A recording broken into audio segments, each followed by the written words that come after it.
Hi, my name is Paul, and this is another of my series of short parables and stories and some dreams and about the spiritual journey. Some are entertaining and some are a little humorous. So I hope you enjoy them and explore some of my other content and like and share if you find anything interesting here. So let's get started with the stories here. Now, the first one I'm going to tell you is about the saint and the pigs. Now, apparently, what happened there was once upon a time this great sage in India, and as the stories go. And he was a great reputation and had been a very kind, peaceful man all his life. Very humble man. He had a pigsty. He had a bunch of pigs that he took care of, and that was his livelihood.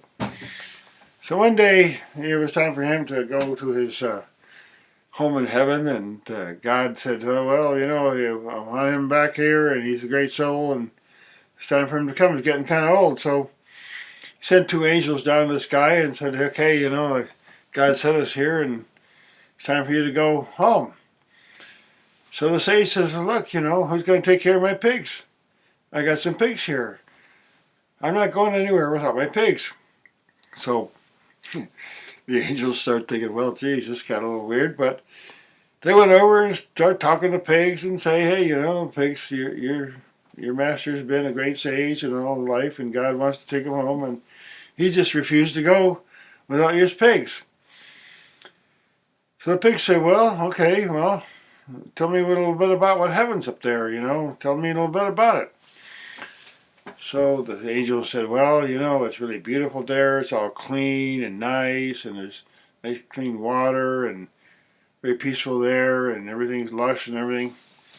So the pig starts saying, "Well, wait a minute here. Is there any mud up there? We like mud." The saint said, "Well, it's kind of nice there, and always a nice temperature, and we don't have that kind of stuff up there." The pig said, "Well, is there any garbage up there? That's what we eat. We eat garbage. I hope there's some garbage up there, otherwise we don't want to go." So the saint says, "Well, we always eat fresh food, and there's no garbage there in heaven. It's all beautiful there, and everything smells nice and everything." So the pig said, "Well, we don't want to go. I mean, it doesn't sound like a place we want to go."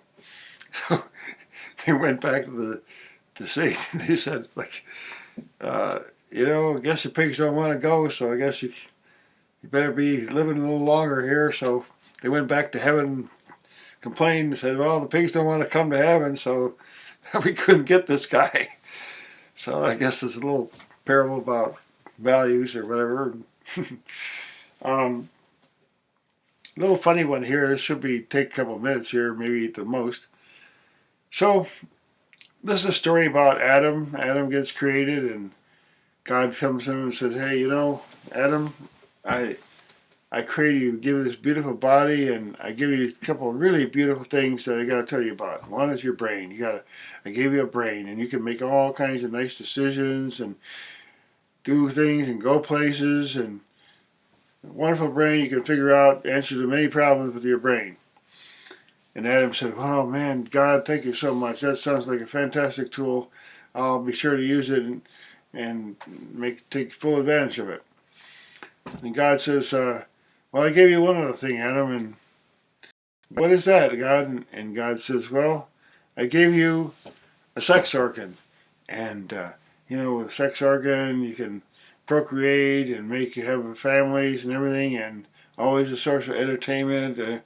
Take it wherever you go, and always have some pleasure right nearby."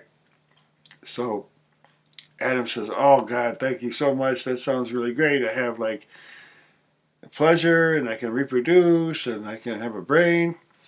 And God says, "Now I got to tell you something, Adam. This one thing I got to tell you is only one of them works at a time."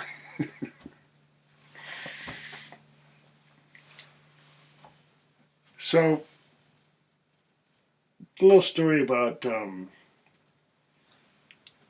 farmer's walking down a path one day, and he has walking bare feet between his fields, and he steps on this rock, and it's like picks it up, and it's a piece of glass looking thing, and he starts cursing, and whoever put that thing there and threw it back on the ground.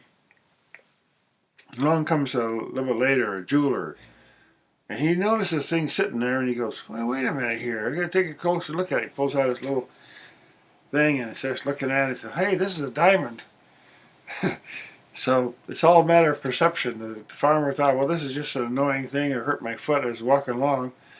And then someone with a little more perception is saying, well, that's a diamond. So little parables like that are fun.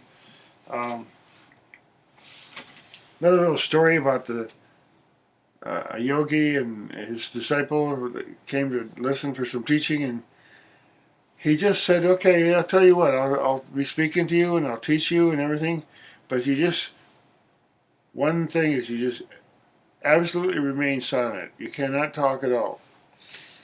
So the new student starts thinking, okay, that's great, I'll sit here. And so this yogi he starts taking a pot of water out of a well, and he pours it through a strainer, and it just goes out, and then he gets another one, and he pours it through the strainer, and he gets another one, and he pours it through the strainer.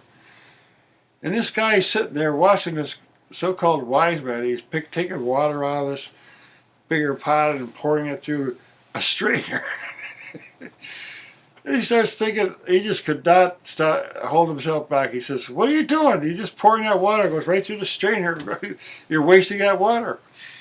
So the teacher said, well, see, until you're ready to receive, my teaching will go right through you just like the water goes through the sieve. So when you're ready to just hold your cup like this and catch everything, then I'll come back and I'll teach you.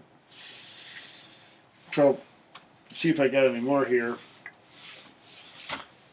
One more little quick one here. It's about focus and everything, and this is apparently a little story from the Bhagavad Gita, not in any detail, but basically the principles. So, Krishna was the teacher of Arjuna. Arjuna was the disciple, and he was an archer. He had a bow.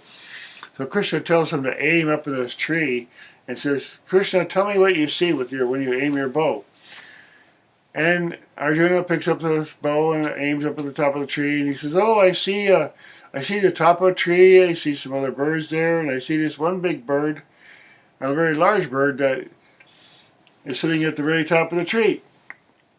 And Krishna says, well, wait a minute here, just take another look and focus a little more and tell me what you see. So he focused a little more and aimed his little careful with his bow, and he saw, well, I see the top of the tree, and I see this one big bird there sitting there. And Krishna says, no, look a little closer and tell me what you see.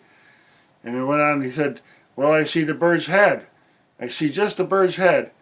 And Krishna says, what else do you see? He says, oh, now I see just the eye. I see the center, the little pupil in his eye. And Krishna says, yeah, that's what I asked you to aim for. So the whole thing is about where we put our focus. And speaking of a bow, the analogy of a bow, have you ever heard that old analogy where in order to fire a bow, first you do have to aim it, but you have to pull it back first. So first you pull it back and you aim, and then you fire. And so the whole idea of our own personal aim is to, sometimes in life we are aiming and we are pulling back that bow, we haven't fired yet, and maybe it doesn't seem like anything's happening, but all the potential is there.